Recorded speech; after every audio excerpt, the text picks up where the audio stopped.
천태종은 이제 중창을 하시면서 대사님께서 3대 지표를 말씀하셨어요. 3대 지표가 뭐예요? 네. 대중불교, 생활불교, 애국불교예요. 원래 순서가. 우리가 이제 애국을 강조하지만은, 그래서 대중, 일반 대중이 다 같이 할 수 있는 불교, 사부 대중이 출가제가 다 하는 게 대중불교. 생활불교는 생활 속에서 불교를 하는 거야. 주경야선. 애국불교는 다 불자로 만드는 거야. 불국토를 청정히 하는 게 애국불교예요. 근데 이러한 지표를 세우셨기 때문에 대중이 누구나 할 수 있는 수행법을 만드셔야 했던 거예요. 신묘장구 대다라니 그거 외우는데 쉬울까요? 어려울까요? 어려워요, 어려워. 물론 머리 좋은 사람은 금방 외울 수 있죠. 나무라 다나다라. 처음 한 사람이 쉬워요? 어려워요? 어려워요, 어려워. 대중의 수행법으로 하기가 어려운 거야. 그러니까 관세음보살 5글자는 처음 들어도 다 할 수 있죠? 그거 못할 사람은 없어. 다 할 수 있는 거야, 다 할 수. 그런 지표가 있으셨기 때문에 누구나 할 수 있는 수행법으로 만드셨다는 거예요. 그래서 이 천수다라니를 축약을 해가지고 관세음보살 5글자로 만드신 거야. 천수다라니의 나모라 다나다라 야야 나마갈랴 바로기제 세바라, 이게 무슨 뜻이냐면 라모라 라트나, 그게 이제 삼보예요. 삼보. 그리고 그 뒤에 말이 아왈로키테스와라예요. 인도 말로 관세음보살을 부르는 말이에요. 그게 이 다라니가 관세음보살을 찬탄하는 내용이야. 그걸 그냥 축약을 해가지고 한국말로 관세음보살 5글자를 하도록 하신 거예요. 누구나 다 할 수 있으니까. 다만 대사님께서 원하신 거는 뭐냐면은 쉽지만은 많이 하라는 거예요. 많이. 관세음보살 100만도. 누구나 할 수 있지만은 생활 속에서 열심히 정진해야 한다는 거예요. 이제 종단을 중창을 하시고 나서 종단이 만들어진 다음에는 수행법을 뭘로 정하셨느냐 하면은 관세음보살 이 5글자를 하는 것으로 수행법을 통일을 하신 거예요. 우리 민족을 뭐라고 말해요? 예? 배그민족? 네. 배달의 민족이죠. 그 배달이 그 배달이에요? 배달은 박달이죠, 원래. 예? 박달이 밝음에서 나온 거예요. 밝음.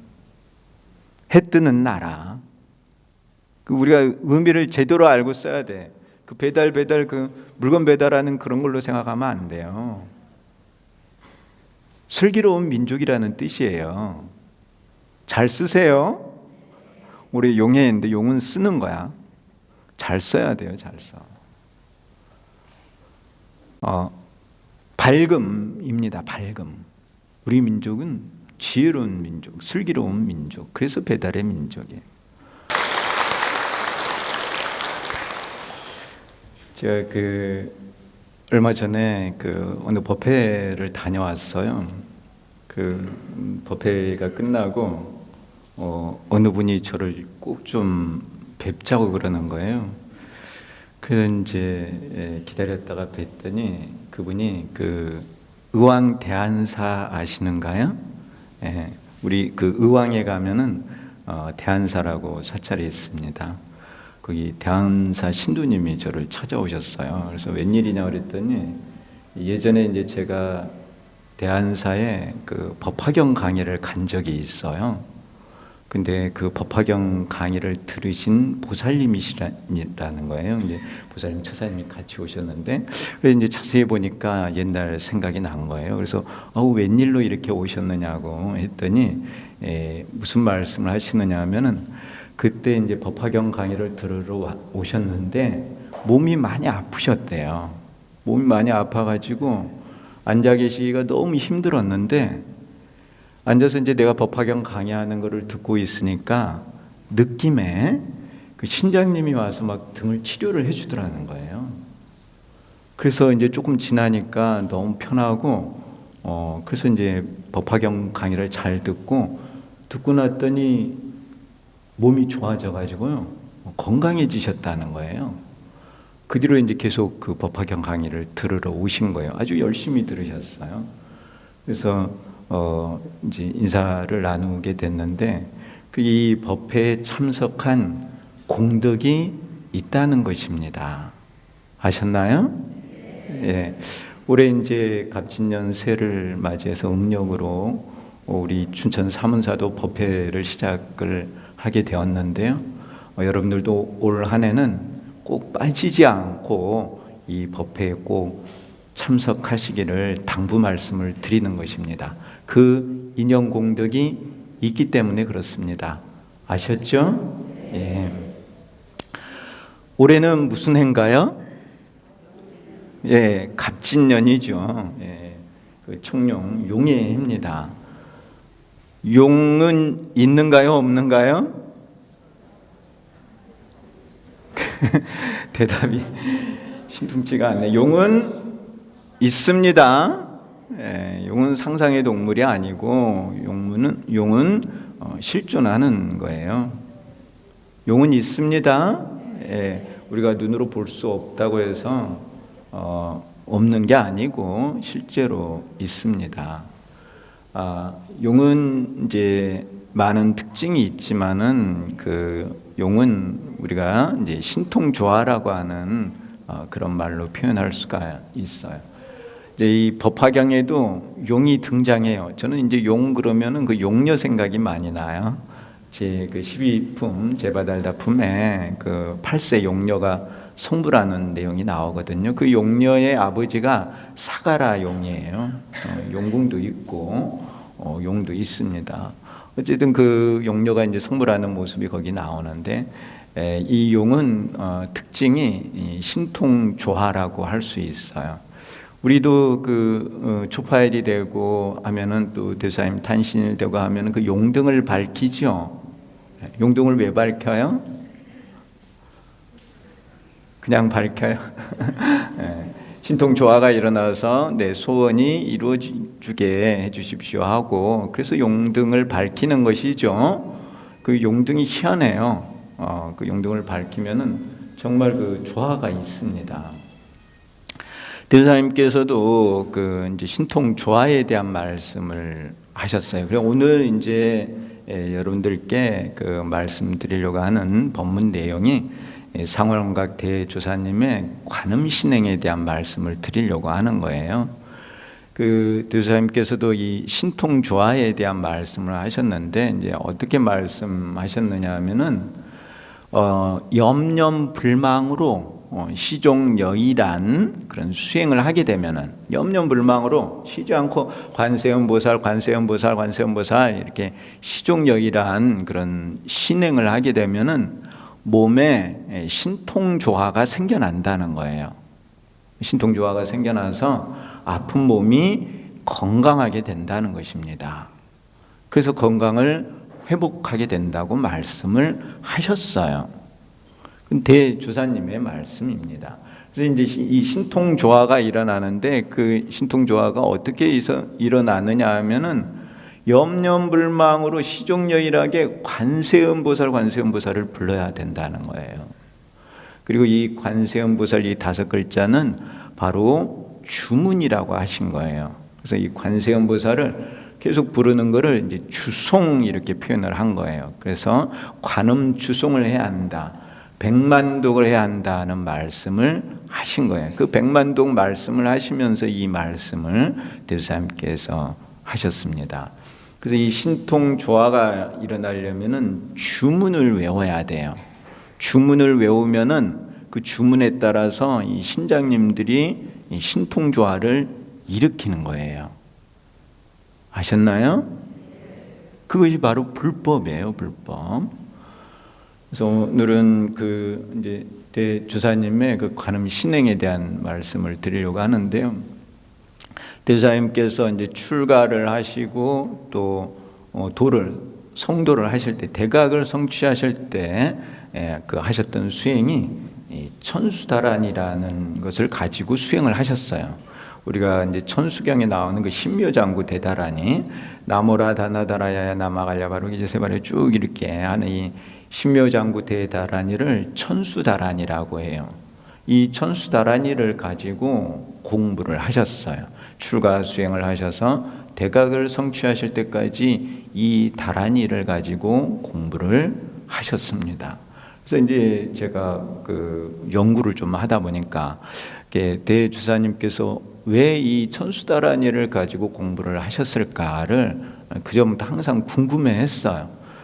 근데 누가 가르쳐 주지를 않아. 내가 이제 스스로 연구를 했어요. 그래서 이제 어느 기회에 그 천수다란이경, 우리가 읽는 이제 독송령 천수경이 아니고 천수천안 관세음보살 광대원만부의 대비심 다란이 경이라고 하는 이런 경전이 있었어요. 그래서 그 경전을 내가 이제 읽어보니까 왜 대조사님께서 이 천수다란이를 가지고 공부를 하셨는지를 조금 이해를 하게 됐습니다.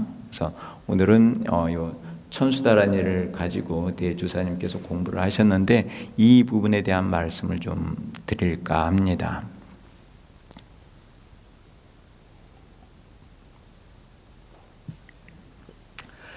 대조사님께서는 그 15세에 출가를 하셨어요. 그래서 이제 그때 처음 출가를 하셔서 이제 100일을 하나고 천수다란이를 하셨어요. 그때 이제 목표가 뭐냐면은 100일을 철야를 하는 거예요. 철야. 밤을 새워서 공부를 하시는 거고, 그리고 이제 수행 방법은 아까도 말씀드렸듯이 신묘장구 대다란이를 하시는 거예요. 나무라 다나다라야 쭉 하시는 거예요.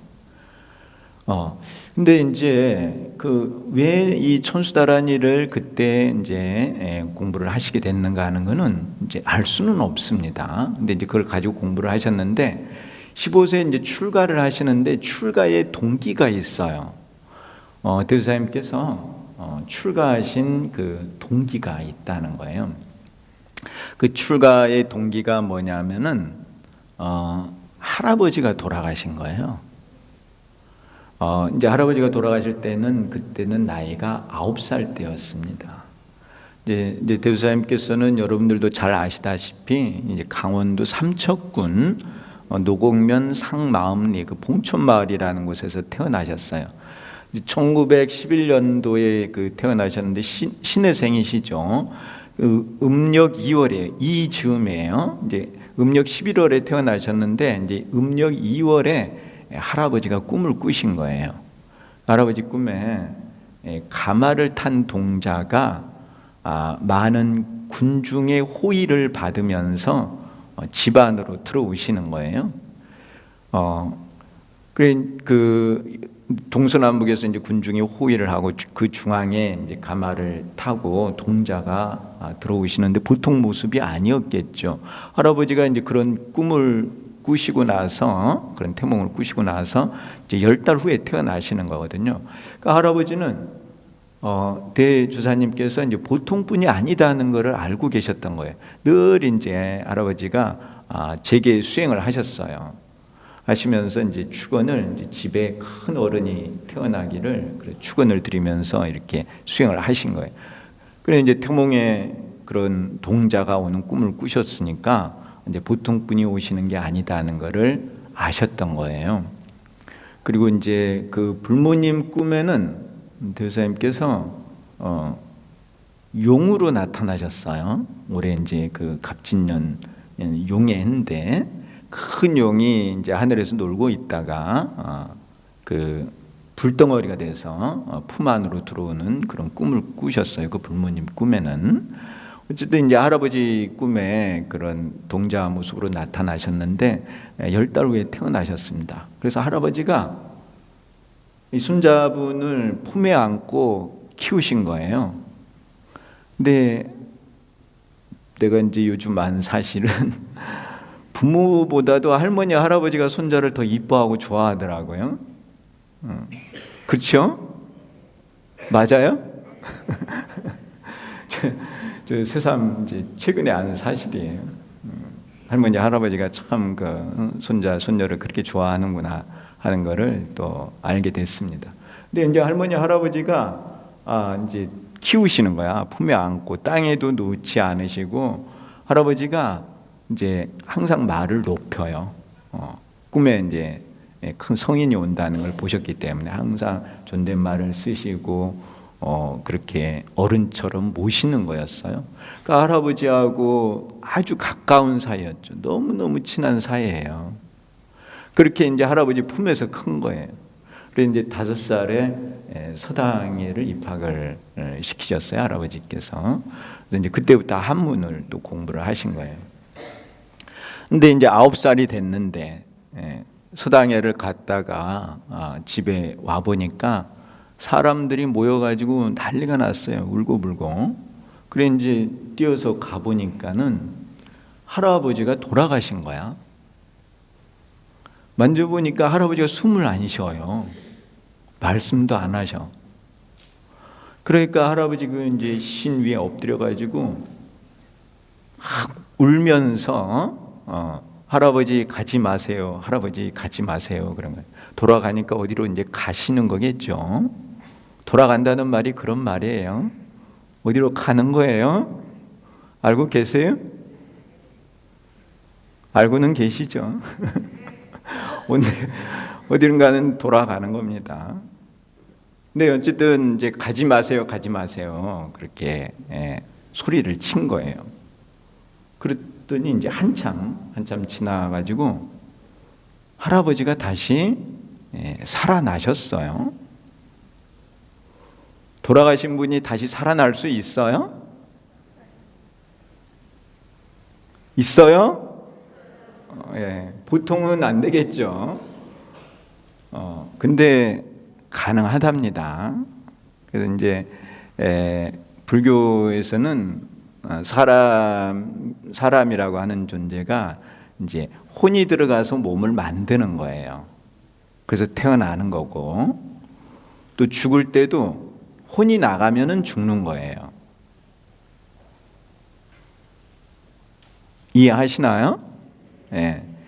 심장이 먹고 뭐 해도 혼이 안 나가면 아직 죽은 게 아니야. 어떻게 보면 혼이 나가야지 죽는 거예요. 이제 할아버지가 살아나셨는데 할아버지가 말씀을 하시는 거예요. 어린 이제 손자를 안고 뭐라 하셨느냐면 할아버지가 돌아가셔가지고 이 꽃길을 걷고 계셨다는 거예요. 꽃길을 걷고 계셨는데 좋은 데로 이제 가시는 거죠. 근데 이제 신장님이 두 분이 앞에서 길을 안내를 해서 이렇게 가시고 계셨다는 거예요. 그런데 이제 한참을 가고 계셨는데 이제 그 하늘에서 크게 이제 아이 우는 소리가 들리면서 가지 마세요, 가지 마세요 하니까 이 신장님 두 분이, 할아버지를 모시고 가던 그 신장님 두 분이 가다가 길을 멈추고 그러고는 이제 둘이 돌아보고는 의논을 하더니 할아버지한테 오신 거예요. 그러면서 이제 신장님들이 하시는 말씀이, 우리가 할아버지를 모시고 좋은 곳으로 가야 하는데 저분이 비록 나이가 어리지만은 가지 말라고 말씀을 하시면은 우리가 저 어른의 말씀을 거역할 수가 없기 때문에 할아버지를 모시고 갈 수가 없습니다. 할아버지를 다시 돌려보내 드릴 테니까 가셔서 저 어린 손자분을 잘 달래서 한 달 말미를 드릴 테니까 그때 갈 때는 가지 말라는 말씀은 하지 말도록 좀 부탁을 해 주십시오 한 거예요. 그래서 할아버지가 이제 그 부탁을 받고 다시 오신 거야. 그래서 다시 오셔서 이제 살아나신 거예요. 그래서 이제 그 말씀을 이제 어린 대유사님께 이제 말씀을 드린 거예요. 한 달을 같이 계시면서. 근데 이제 나이가 9살이 되셨는데 그걸 잘 받아들이고 이해를 하시더라는 거예요. 그리고는 한 달 후에 정말 할아버지가 돌아가신 거예요. 그때는 이제 울먹이긴 하셨어도 가지 말라는 말씀은 안 하셨다는 거예요. 그래서 이제 할아버지를 보내게 됐는데요. 가장 가깝게 지내시던 분이 할아버지잖아요. 가장 가까운 사람과 사별을 한 거야. 이별을 한 거예요. 돌아가셔가지고 다시는 만나지 못하는 거예요. 마음이 어떨까요? 마음이 애통한 거죠. 괴로운 거야, 괴로운 거. 마음이 많이 괴롭겠죠. 얼마나 마음이 괴롭겠어요.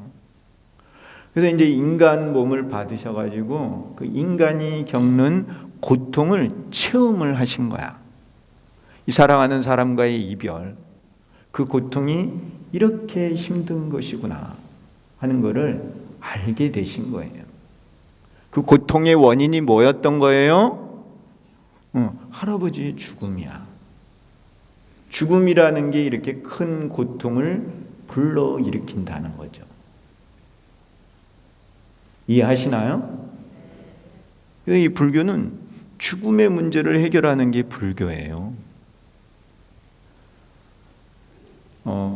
할아버지 말씀을 통해서 이제 이 죽으면 끝이 아니다는 것도 알게 되세요. 죽음 저 너머에 또 다른 세상이 있다는 것도 알게 되고 많은 것을 이제 아시게 되는 거예요. 그래서 그 할아버지가 돌아가심으로 인해서 이제 돌을 닦아야 되겠다는 그 마음이 일어나시는 거예요. 그 문제를 해결하기 위해서. 죽음의 문제. 왜 인간이 죽어야 하는가? 죽지 않는 법은 없는 것인가? 하는 그런 고민을 그때 하시게 된 겁니다. 14살이 되셔서 그 삼척에요. 삼척군이겠죠. 삼척군에 그 유지 공장, 비누 공장에 취직을 하셨대요. 근데 이제 거기 그 취직을 하셔가지고 생활을 하시면서 사람 사는 모습을 가까이서 본 거예요. 그래서 어떤 모습을 봤느냐 하면은 그때가 이제 일제시대 때예요. 그래서 이제 권력을 가진 자, 그리고 권력을 갖지 못한 자, 또 재산이 많은 자, 또 재산이 없이 가난하게 사는 사람. 똑같이 인간으로 태어났는데 그러한 차별의 모습이 있는 거야. 누구나 다 권력을 갖고 싶어 해. 그렇지만은 가진 자가 있고 갖지 못한 자가 있는 거야. 누구나 다 많은 재산을 갖고 싶어 해. 그런데 재산을 가진 자도 있고 갖지 못한 자도 있어요. 갖지 못한 자가 많지. 권력도 그렇고. 왜 그러한 차별이 있는가? 왜 사람은 가지려고 하는데 갖지 못하는가? 갖지 못하니까는 괴로운 거야. 갖고 싶은데 갖지 못하니까는 괴롭다는 거예요. 이해하세요?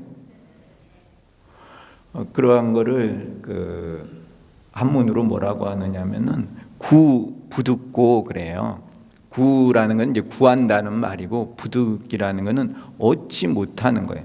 내가 갖고 싶어 하지만은 갖지 못하는 고통이 있다는 거예요. 그런 거를 가서 이제 체험을 하고 보시게 되는 거예요. 할아버지가 돌아가셔서 겪는 그 고통을 애별리고라고 그래요. 애는 사랑하지만 별리는 이별이에요. 이별. 죽어서 이별하는 고통, 그걸 애별리고 그래요. 그 외에도 이제 우리 인간이 겪는 고통이 많이 있어요. 뭐냐면 원증회고라는 게 있어요. 원증은 미워하는 거야. 미워하는 거. 회는 만나는 거야. 밉지만 만나야 하는 고통. 그런 걸 원증회고라 그래요. 또 오음성고라는 게 있어요. 오음은 색수상행식이에요. 색은 우리들의 몸이야. 수상행식은 마음이에요.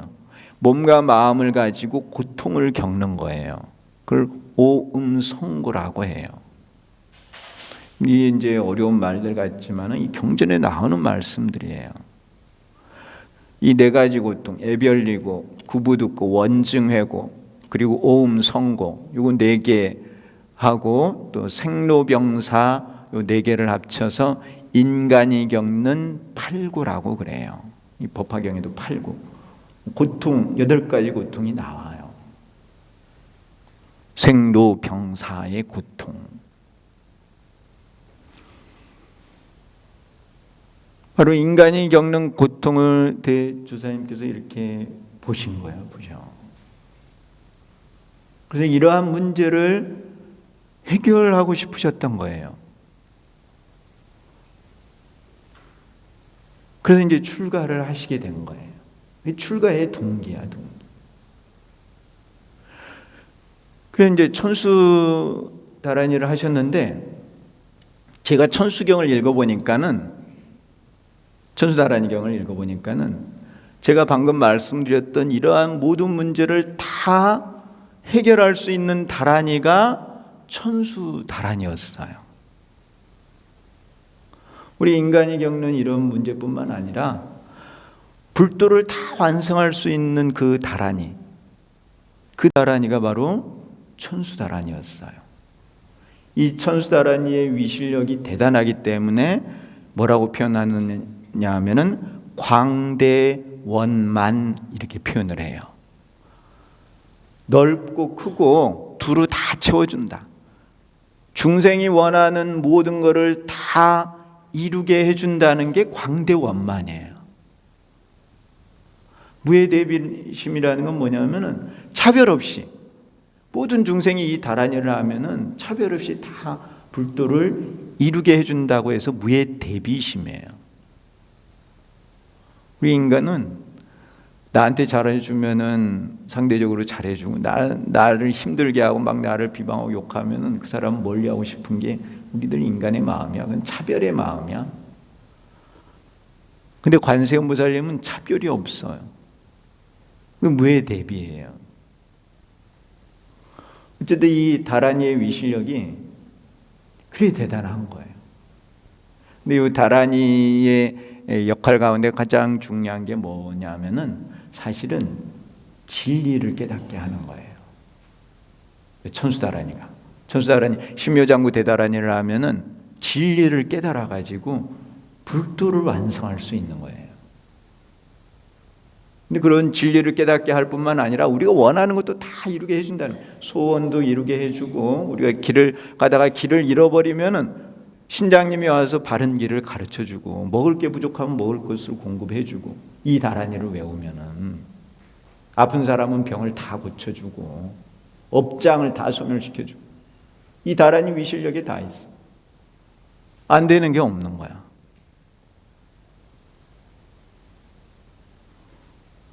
어찌되었든 대우사님께서 이 천수다란이를 가지고 공부를 하신 거예요. 그래서 100일을 안 하고 수행을 하셔가지고 100일 만에 이 법을 성취를 하신 거예요. 그 이제 삼척의 그 삼태산이라는 곳이 있는데 예전에 이제 수행하러 많이 들어갔대요. 그 골짜기가 여러 개가 있는데 근데 들어가서 이렇게 성공을 하신 분이 없는데 대우사님께서 15세, 요즘으로 치면은 중학생이에요, 중학생. 그 나이에 들어가셔가지고 이 다란이를 가지고 도를 이루셨다니까요. 이 다란이 100일을 수행을 해서 뭘 얻으셨느냐 하면은 축지법, 차력술, 둔갑술 이러한 거를 얻게 되신 거예요. 축지, 차력, 둔갑 이런 거는 있어요, 없어요? 그런 거 못 보셨어요? 대주사님 때 출가하신 스님들은 이거 많이 보셨어요. 대주사님께서 보여주시고 하셔가지고. 근데 이러한 게 뭐냐면 다 신통조화야. 차력이라는 게 무슨 말이냐면은 힘을 빌린다는 거예요. 힘을. 신장님의 힘을 빌리는 거예요. 대주사님이 힘이 아주 세셨어요.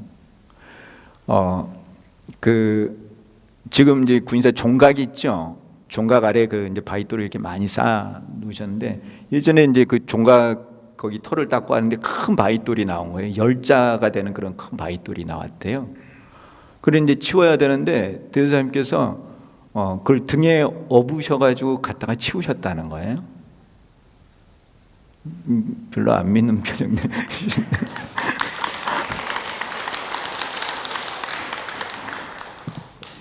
그런 게 이제 차력인데 그 삼척에 그 팔장사 집이 있는데 그 장사들이 그 쇠사슬을 당기면서 힘겨루기를 하고 있었는데 대사님께서 가셔서 한 손으로 그 쇠사슬을 잡고 끊으셨다는 거예요.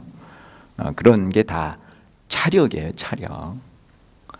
축지도 하셨어요. 그 영월에 가면은 이제 득술이라는 마을이 있는데 대사님께서 그 축지를 보여주신 거예요. 그래서 그 마을 이름이 그 득술리가 되고 둔갑술도 하셨어요.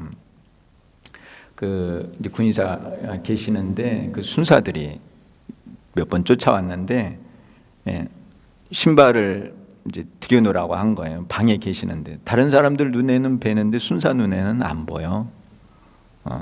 그런 게 이제 둔갑술이에요. 근데 그런 게 이제 신장님이 눈을 가리는 거예요. 근데 이 천수다라니 경을 읽어보니까 천수다라니를 하면 신통장이 생기는 거야. 신장님들이 옹호를 하고 신장님의 도움을 받는다는 내용이 나오는 거예요. 듣고 계시죠?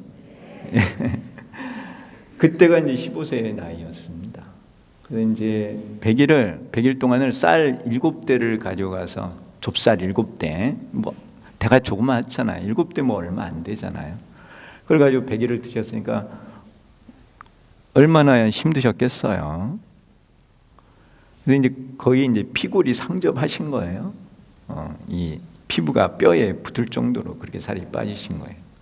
그래 이제 겨우 내려오셔가지고 이제 16살이 되는 해에 이제 우리나라를 다니면서 수행을 하시다가 20세에 이제 중국을 가시고 26세에 귀국을 하세요. 그리고 이제 한 9년 동안 그 영월에 득술리라는 마을에 계시다가 1945년 이제 을류년이 되는 그 다계해에 그 소백산 연화지 구봉팔문 금계포란의 자리를 찾아서 오시는 거예요. 그 금계포란의 자리에 지금 구인사가 창건이 되어 있습니다. 그때가 을유년 다계해죠. 다계해에 금닭을 찾아오시는 거예요. 그 지금 이제 백자리에 오셨어요. 그때가 음력 1월 16일입니다. 이제 얼마 안 있으면 대보름이죠. 이번 주 이제 토요일이 대보름인데 대보름 다음 날이었습니다.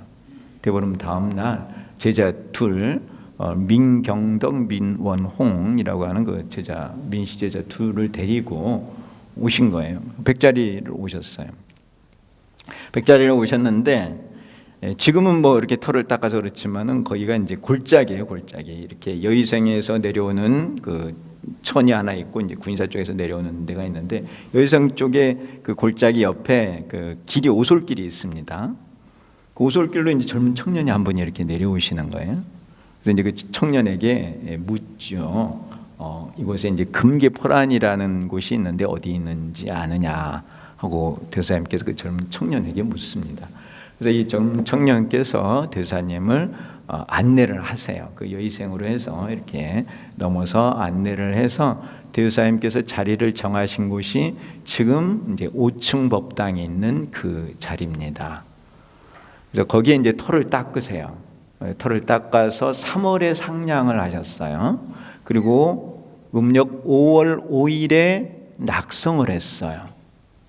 그러니까 이제 음력 1월에 오셔가지고 음력 5월 5일에 낙성을 한 거예요. 그래도 그때는 꽤 법당 외에 8칸이 있었다고 하니까 꽤 큰 그런 건물을 지으신 거예요. 그 젊은 청년이 누구세요? 네, 저 이대 큰 스님이세요. 그래서 이제 5월 5일 날 낙성을 하시는데 그 낙성하시는 그날 제 이대 큰 스님께서 출가를 하시는 거예요.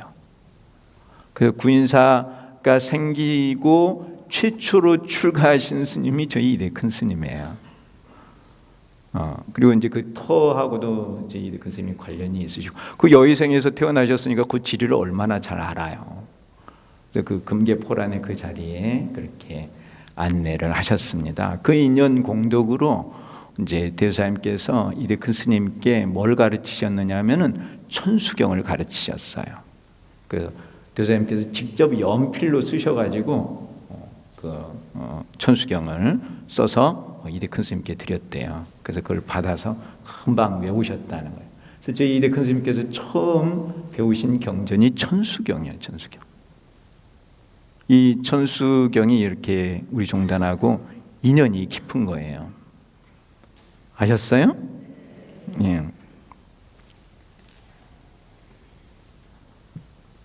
그 음력 1월 16일 날 그 여의생에 이제 오셔서 머무시는데, 그때 이제 저녁에 지금 이제 그 살아계시는 문성 스님이 이제 그 용안 선생님이 오셨다고 소문을 듣고 이제 찾아가신 거예요. 갔더니 이제 대사님이 이제 중앙에 앉고 그 제자 두 분이 또 좌우에 앉아서 벽을 보고 그때 천수다란이를 하고 계셨다는 거예요. 나무라 다나다라 이렇게. 그러니까 이제 대사님께서 계속 이렇게 천수다란이 수행을 했다는 것을 알 수 있습니다. 이해하시는가요? 네. 그래서 이제 출가할 때부터 그때까지 계속 이렇게 천수다란이 수행을 하셨어요. 그리고 이제 구인사를 창건을 하시고 이제 이대큰 스님 말씀에 따르면은 천수경 공부를 많이 시키셨대요. 천수경 독송을 많이 시키셨다는 거예요. 이제 그 이대큰 스님께서 대사님께서 이제 대각을 성취하실 때 그 말씀을 해주셔가지고 이제 저도 그 내용을 이제 공부를 많이 했어요. 1951년 그 45년에 사찰을 창건을 하시고 6년 수행을 하셔가지고 1951년 음력 12월 28일에 그때 이제 대각을 성취하시는데, 그때 이제 그 말씀을 들어보면은 이제 20하루, 이제 28회에 대각을 성취하시는데 이제 그 7일 전부터 이 천수다란이를 하는 소리가 그때부터 많이 달라지셨다고 해요. 그러면서 이제 그때 대사님께서 하신 말씀이 우리들의 공부가 가장 깊게 되고 있으니 조용하라, 엄숙하라, 기침 소리도 내지 말고 발소리도 내지 말고 조용하라, 그런 말씀을 하셨다 그래요. 그리고 이제 나를 보라, 이런 말씀하셨다고 하는데, 이 이제 그 공부가 깊게 되고 있었다는 말씀이 뭐냐 하면은 선정이 깊게 들어갔다는 거예요. 선정. 불교 공부는 개정의 사막으로 말을 해요. 여러분들도 앉아서 관세음보살 부르는 게 사실은 공부하는 거예요. 공부. 알고 계세요? 물론 이제 여러분들이 원하는 게 있어. 원하는 것을 이루기 위해서 이제 복을 지으려고 관세음보살을 부를 수도 있습니다. 그건 좋은 거예요. 그 자체가 나쁘다는 게 아니고. 근데 원래 이 불교 공부는 마음 공부라 그래요. 마음 공부. 그 마음 공부는 뭐냐면 개정해라 그래요. 개정해. 계율을 지키고 선정에 들어서 지혜를 개발해서 이 공부를 완성을 하는 거예요. 이 선정에 이제 깊게 들고 있다고 이런 표현을 하셨는데, 요즘 만거기간이죠. 이 공부라는 게, 불교 공부라는 게 목표가 있어요. 아까도 이제 대사님께서 15세 출가를 하시면서 그때의 이제 공부 목표가 뭐냐면은 잠을 안 주무시는 거예요. 그러니까 수마를 쫓는 거야. 더불어서 뭘 목표로 하셨느냐 하면은 마음에서 번뇌를 일으키지 않는 거야. 그래서 이 대사님께서 이 출가를 하실 때 이 붕어칼을 준비를 해서 가져가셨다는 거예요. 붕어칼. 붕어는 잘 아시겠네요. 소양강도 있고 하니까. 붕어처럼 생긴 칼이 붕어칼이에요. 그래서 이제 배가 좀 불룩하게 생긴 건데 끝이 날카롭죠. 그 칼이. 그걸 날카롭게 갈아가지고 그 칼을 가지고 가서 수행을 하시는 거예요. 그리고 칼을 앞에 서놓고 졸면은 찔리는 거예요. 잘못하면 그냥 죽는 거야. 칼에 찔려가지고. 앞에다가 칼을 세워놓고 뒤로 이제 넘어지면 떨어져서 죽도록 이렇게 이 계곡에 통나무를 걸쳐놓고 그리고 수행을 하신 거예요. 왜 그렇게 수행을 하셨느냐? 두 가지예요, 두 가지. 수마를 쫓고 또 하나는 뭐요? 번뇌를 없애기 위해서. 듣고 계세요?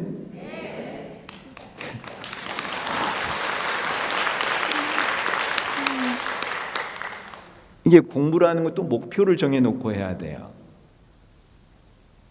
제가 요즘도 이제 학생들 지도하고 저도 이제 공부를 해봤잖아요. 사회 공부도 하고 불교 공부도 하고. 이 공부의 핵심이 집중이야, 집중. 밖에서 수학 공부를 하든 무슨 불교 공부를 하든 집중이 중요해요. 불교도 똑같아. 여기 와서 앉아서 이제 오늘 예불 때까지 공부해야지 그런데 한 30분 하고 났더니 갑자기 집 생각이 나. 집 생각이 나가지고 가면은 이제 지는 거야. 그럼 공부가 안 된 거지.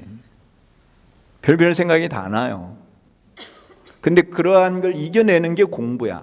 그걸 이겨내기 위해서 칼을 세워놓고 공부를 하셨다는 거예요. 이 번뇌라는 것이 뭐냐면은 선정에 드는 것을 방해하는 게 번뇌예요. 수마는 아예 선정에 들지 못하도록 하는 게 수마고요.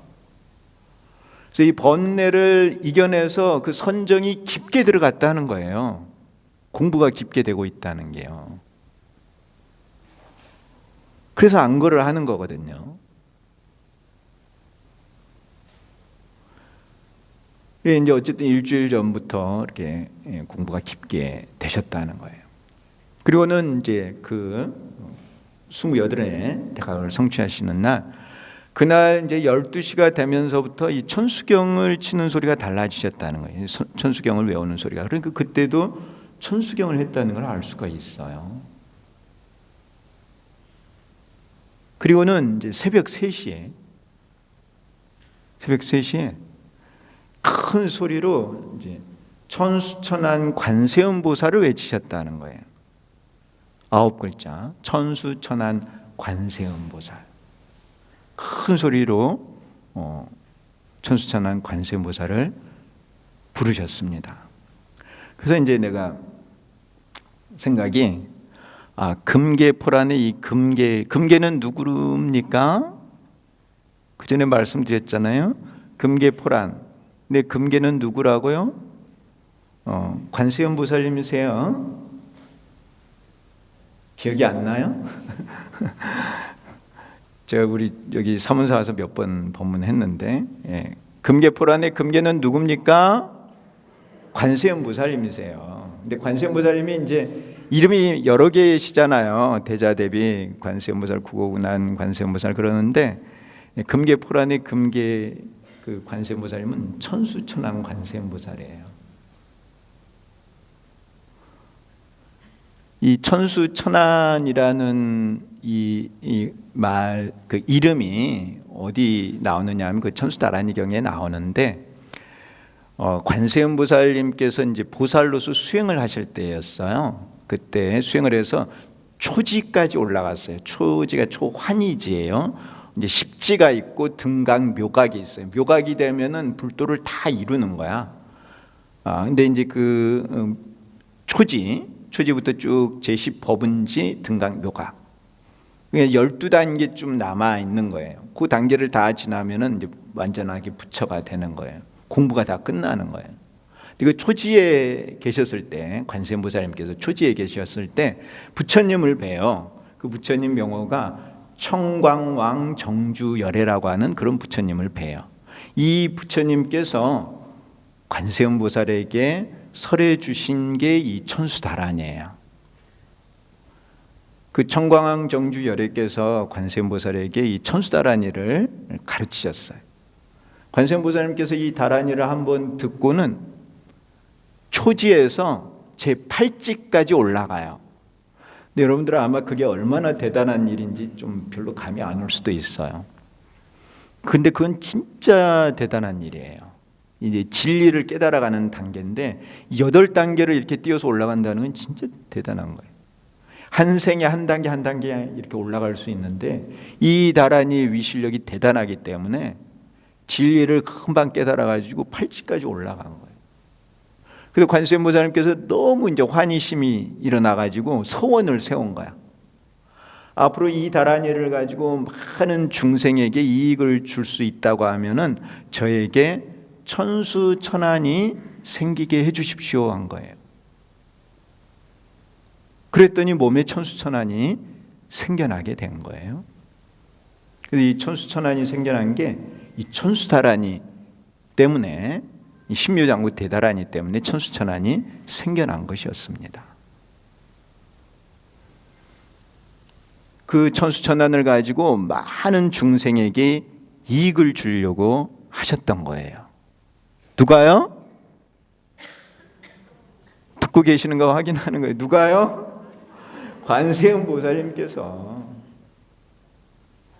관세음보살님께서 주문을 가지고 많은 중생에게 이익을 주려고 하셨다는 거예요. 그래서 천수천안의 모습을 갖추시게 되었다. 누군가 다란이를 외우면은 천수천안으로 그 중생을 보고 구제를 하시겠다는 거예요. 그래서 이 다란이하고 천수천안하고 깊은 관계를 가지고 있다는 말씀이에요. 근데 대주사님께서 다란이를 가지고 공부를 하신 거예요. 그리고 대각의 순간에 천수천안 관세음보살을 크게 부르셨다는 거예요.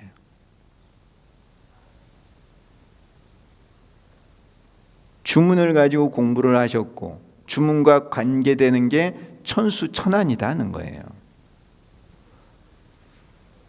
제가 연구를 많이 했어요.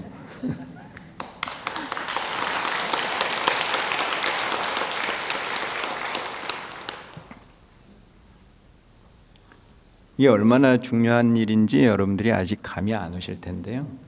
앞으로는 불법의 세상이 와요. 과학의 세상과는 또 다른 세상이 와요. 그러한 세상에 대한 이야기를 제가 하고 있는 거예요. 천수천안 관세음보살을 크게 외치셨습니다. 그리고 나서 뭐라고 하셨느냐 하면은 이제 동천의 큰 별이 나타나서 내 입으로 들어오니 뱃속이 환하게 밝고 1월이 머리 위에 있으니 천지가 크게 밝도다 이렇게 말씀하시면서 천상천하유화독존 내가 탄생했다 이렇게 말씀하신 거예요. 그리고 나서 이제 오도의 개성을 쭉 설하신 거예요. 3일 밤낮을. 그래서 그 오도의 개성을 이제 10명의 학자가 필수 속기를 했다고 하면은 큰 대장경이 불교 대장경이 됐을 거라고 이렇게 대주사님께서 말씀하셨어요. 근데 어쨌든 요 천수천안 관세음보살을 부르고 나셔서 말씀을 하셨는데 뱃속이 밝고 천지가 밝았다 이렇게 말씀하신 거예요. 그래서 이게 밝아진다는 말을 인도 말로 뭐라고 하느냐면은 보리라 그래요. 보리가 인도 말인데 한국말로는 밝아졌다, 밝음 이렇게 말을 해요. 우리 민족을 뭐라고 말해요? 예? 배그민족? 예. 배달의 민족이죠. 그 배달이에요? 배달은 박달이죠 원래. 예? 박달이 밝음에서 나온 거예요. 밝음. 해 뜨는 나라. 우리가 의미를 제대로 알고 써야 돼. 그 배달 그 물건 배달하는 그런 걸로 생각하면 안 돼요. 슬기로운 민족이라는 뜻이에요. 잘 쓰세요. 우리 용해인데 용은 쓰는 거야. 잘 써야 돼요. 잘 써. 밝음입니다. 밝음. 우리 민족은 지혜로운 민족, 슬기로운 민족. 그래서 배달의 민족이에요. 밝다는 뜻이에요. 어쨌든 이 보리라는 게. 그래서 안이 밝고 밖이 밝고, 그래서 안이 밝은 거를 내백, 밖이 밝은 거를 외백. 그래서 내백과 외백이 다 밝아지는 거를 양백 그래서 그 양백을 이제 소백으로 이렇게 표현을 했다는 거예요.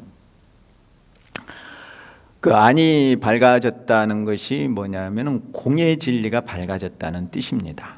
밖이 밝아졌다는 게 뭐냐면은 가와 중도의 진리가 밝아졌다는 뜻이에요. 그래서 공과 중의 진리가 다 밝아졌다는 것을 이렇게 표현을 한 거예요.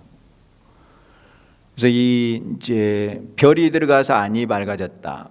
이제 별의 밝음이죠. 그리고 1월 해와 달이죠. 해와 달이 머리 위에 있어서 천지가 밝아졌다. 그래서 달의 밝음이 있고 해의 밝음이 있어요.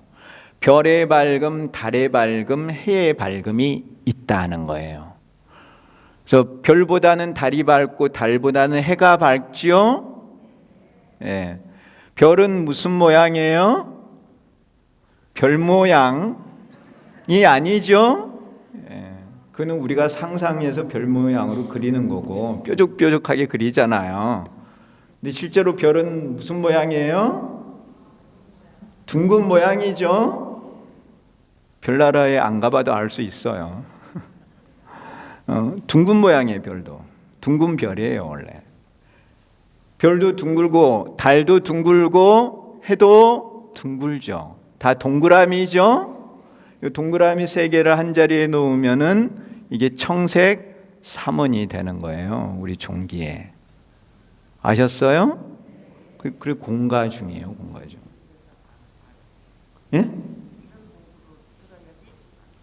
예. 어쨌든 요 별의 밝음은 공을 깨달았다는 것이고요. 달의 밝음은 가를 깨달았다는 것이고 해의 밝음은 중도를 깨달았다는 뜻입니다. 그래서 공과 중을 깨달으셨다는 거예요. 진리를 다 깨달으셨다는 거예요. 진리를 다 깨달은 것을 무상보리라고 표현을 하는 거예요. 우리 법화경 같은 데서는 안욕따라 삼약 삼보리라고 표현을 해요. 무상정등 정각. 다 깨달았다는 의미입니다. 소백산에서 이 소백이 이루어진 거예요. 아셨어요? 네. 어떻게 해서요? 천수천한 관세음보살을 불러서. 그래서 공가중의 진리를 깨달았다는 거예요. 이 다란이 위실력 가운데 아까도 말씀드렸잖아요.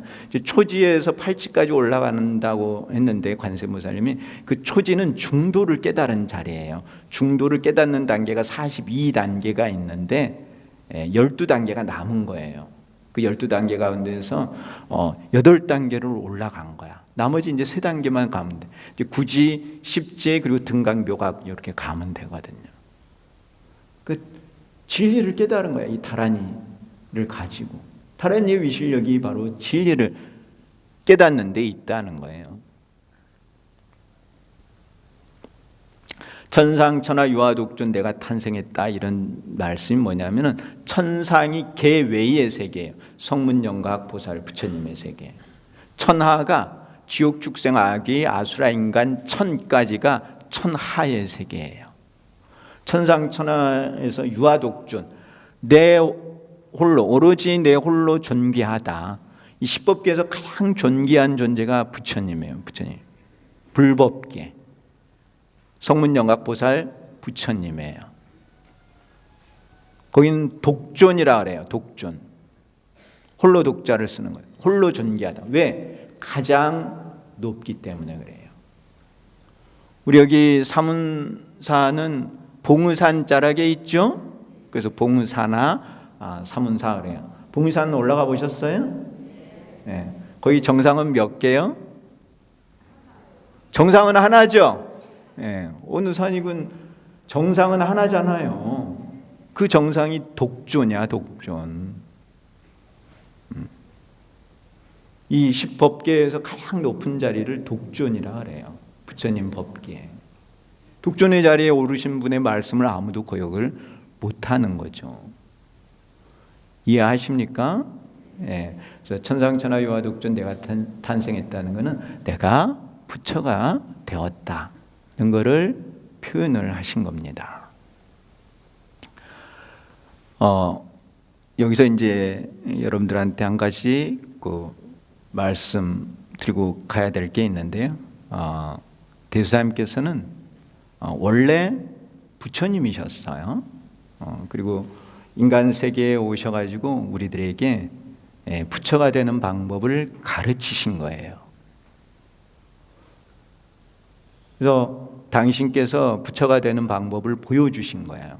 그게 뭐냐면 천수천왕 관세음보살을 불러서 진리를 깨달아서 부처가 되는 모습을 보여주신 거예요. 그래서 제자들에게 나를 보라, 나를 보라 하신 겁니다. 그래서 이제 그런 걸 어떻게 알 수 있느냐? 그 오도의 개성이 있어요. 교사님께서 연화극락 다시오니 내 하나가 제일이다. 연화극락에 계셨는데 거기 다시 오신 거야. 원래 거기 계셨는데 인간 세상에 진흙 세계에 원래 청정 연화 극락에 계셨는데 우리 인간 세상 진흙 세계에 다시 오셔가지고 다시 연화를 피워서 다시 오셨다는 거야. 그래서 연화극락 다시 오니 이런 거예요.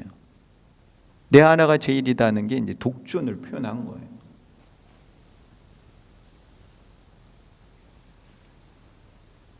이해하고 계시나요? 제가 근거 없이 말씀을 드리는 게 아니다 하는 거예요. 원래 이제 부처님이셨는데 우리 인간 세상에 오셔서 우리 인간들에게 수행하는 방법을 그렇게 가르쳐 주셨다 하는 거예요. 그리고는 이제 53년도에 휴전을 해요. 우리가 이제 50년도에 6.25가 일어나잖아요. 53년도에 휴전을 하고 그리고 나서 이제 대사님께서 포교를 쭉 하십니다. 사람들을 구인사로 선몽을 해서 구인사로 오게 해서 구인사가 이제 포교의 중심이 됩니다. 그래서 1966년도에 그 천태종을 중창을 하세요. 66년도에 종우회를 소집을 하고요. 67년도에 천태종의 재건을 선포하시면서 정부에 등록을 해요. 대각불교 천태종으로. 그리고 69년도에 이제 정식으로 대한불교 천태종으로 등록을 하십니다. 종단이 형성이 된 거예요. 그리고 나서 이제 대주사님께서 우리 종단의 수행법을 통일을 하셨어요. 그 전에는 이제 말씀을 들어보니까 여러 가지 수행법을 시키셨다는 거예요. 준재진언, 옴자레주레 준재사바 이런 준재진언도 하게 하시고 또 이대큰 스님께는 화엄경도 이렇게 독송하게 하시고 여러 가지를 하게 하셨다는 거예요. 그런데 이제 종단을 중창을 하시고 나서 종단이 만들어진 다음에는 수행법을 뭘로 정하셨느냐 하면은 관세음보살 이 5글자를 하는 것으로 수행법을 통일을 하신 거예요. 그래서 이제 정확하게 언제부터 그렇게 하셨는지는 아직까지 제가 확인을 못했어요. 몇 분 이제 어른들께 여쭤봤는데 아직 정확하게 말씀하시는 분들은 없었어요. 근데 어쨌든 천태종을 이제 중창을 하고 1969년 그 전후로부터 해가지고 관세음보살 이 5글자를 주문으로 해서 공부하는 걸로 증명을 하신 거예요. 이해하셨나요?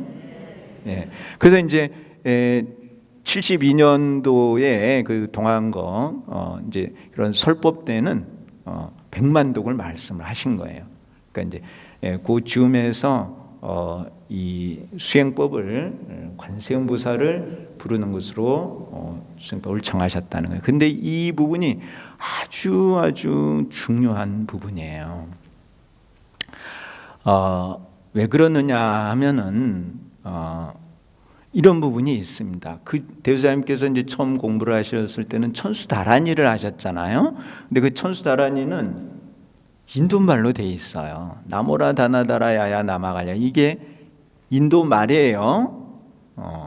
그렇죠? 근데 관세음보살은 인도말이에요, 한국말이에요? 한국말이에요, 한국말. 이 주문을 이전에는 인도말로 주문을 했는데 대주사님께서 이제 천태종을 중창을 하고 나서는 한국말로 주문을 바꾸셨다는 거예요. 이게 아주 중요한 일이다 하는 거예요. 그래서 이 선천과 후천이 바뀌는 거예요. 그 즈음에 예전에는 인도말로 해야 어떤 신통이 일어났어. 근데 이제 대사님께서 증명을 하셔가지고 한국말로 해야 신통이 일어난다는 거예요. 그런 의미를 갖고 있기 때문에 중요하다 하는 것을 말씀을 드리는 거예요. 그래서 이 천태종은 이제 중창을 하시면서 대사님께서 3대 지표를 말씀하셨어요. 3대 지표가 뭐예요? 네. 대중불교, 생활불교, 애국불교예요. 원래 순서가. 우리가 이제 애국을 강조하지만은 그래서 대중, 일반 대중이 다 같이 할 수 있는 불교, 사부 대중이 출가제가 다 하는 게 대중불교. 생활불교는 생활 속에서 불교를 하는 거야. 주경야선. 애국불교는 다 불자로 만드는 거야. 불국토를 청정히 하는 게 애국불교예요. 근데 이러한 지표를 세우셨기 때문에 대중이 누구나 할 수 있는 수행법을 만드셔야 했던 거예요. 신묘장구 대다라니 그거 외우는데 쉬울까요? 어려울까요? 어려워요, 어려워. 물론 머리 좋은 사람은 금방 외울 수 있죠. 나무라 다나다라. 처음 한 사람은 쉬워요, 어려워요? 어려워요, 어려워. 대중의 수행법으로 하기가 어려운 거야. 그러니까 관세음보살 5글자는 처음 들어도 다 할 수 있죠. 그거 못할 사람은 없어. 다 할 수 있는 거 다 할 수. 그런 지표가 있으셨기 때문에 누구나 할 수 있는 수행법으로 만드셨다는 거예요. 그래서 이 천수다라니를 축약을 해가지고 관세음보살 5글자로 만드신 거야. 천수다라니의 나모라 다나다라 야야 나마갈랴 바로기제 세바라 이게 무슨 뜻이냐면 나모라 라트나 그게 이제 삼보예요. 삼보.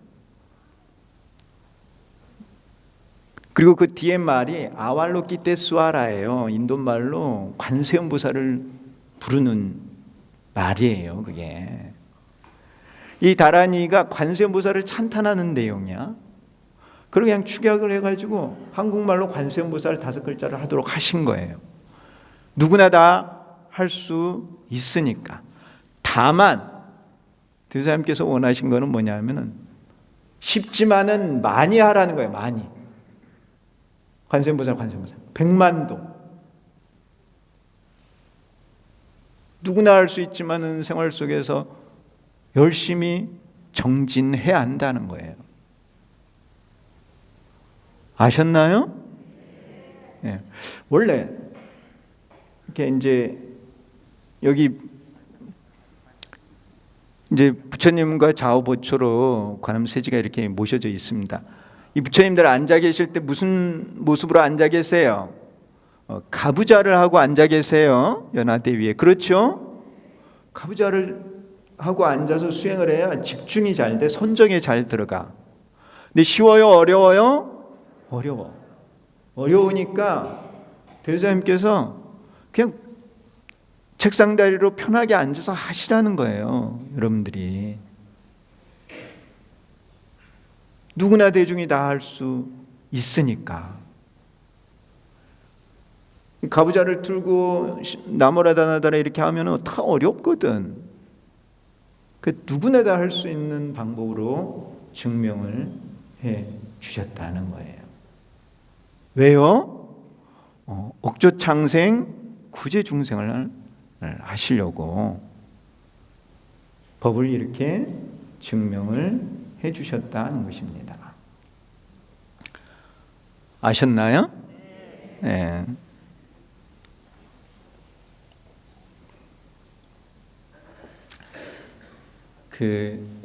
오늘 제가 여러분들한테 이제 드리는 말씀은 대사님께서 이제 관음 신행을 하셨다는 거예요. 그래서 이제 처음에 출가를 하시고 이제 대가를 성취하실 때는 천수다라니를 가지고 공부를 하셨습니다.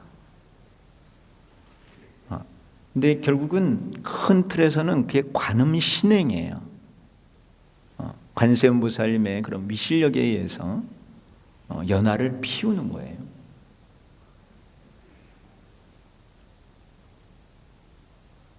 그리고 나서 대주사님께서 천태종을 중창을 하시면서 3대 지표를 말씀을 하시고, 누구나 다 할 수 있는 수행법으로 관세음보살 5글자를 주문으로 해서 공부를 하는 관음주송, 이거를 증명을 하셨다는 거예요. 그래서 우리는 관세음보살을 열심히 부르면 돼요. 이걸 가지고 뭘 해야 돼요? 이걸 가지고 뭐를 해야 돼요? 이걸 가지고 수마를 쫓으면서 번뇌를 끊어서 공가 중의 진리를 깨달아서 불도를 이루어야 한다는 거예요. 아셨나요? 네.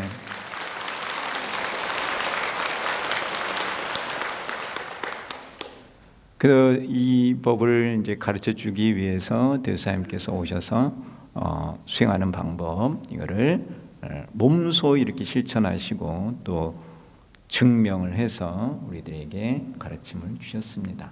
그래서 우리는 대주사님이 이런 가르침을 잘 받들어서 열심히 수행을 하시면은 불도를 이룰 수가 있습니다. 그래서 얼마나 참 대단한 일입니까? 그래서 우리가 이 불자로서 이러한 것을 알고 수행을 해야 한다는 것입니다. 올해 이제 갑진년 용해예요. 용은 아까도 말씀드렸듯이 신통좌가 특징입니다. 그런 신통좌를 일으키려면 뭘 해야 돼요? 주문을 외워야 돼요. 그래서 관세음보살을 열심히 외우시면은 신통좌가 일어납니다.